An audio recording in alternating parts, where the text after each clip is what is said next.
Arestado naman po ang kasintahan ng isang minor de edad matapos umanong mag-post ito ng isang sex video sa internet. May live report si JP Soriano. JP.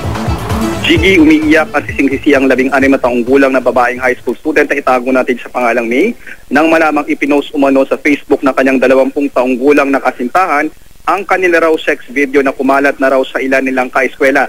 Arestado ng CIDG Women and Children Protection Division ang suspect matapos ireklamo ni May at ng kanyang magulang.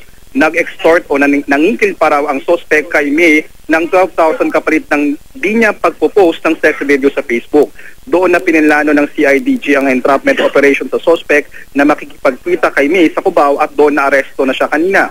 4 na reklamo ang isasampa ng CIDG laban sa suspect. Ang paglabag sa Anti-Child Pornography Law, Anti-Child Abuse Act, Anti-Voyeurism Law at paglabag sa Violence Against Women and Their Children Act.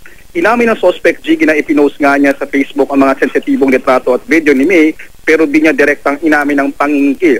Pero sa mga text messages na ipinakita ni May at ng kanyang magulang na mula sa suspect makikita ang mga bastos na salita at panghihingi ng 12,000 pesos.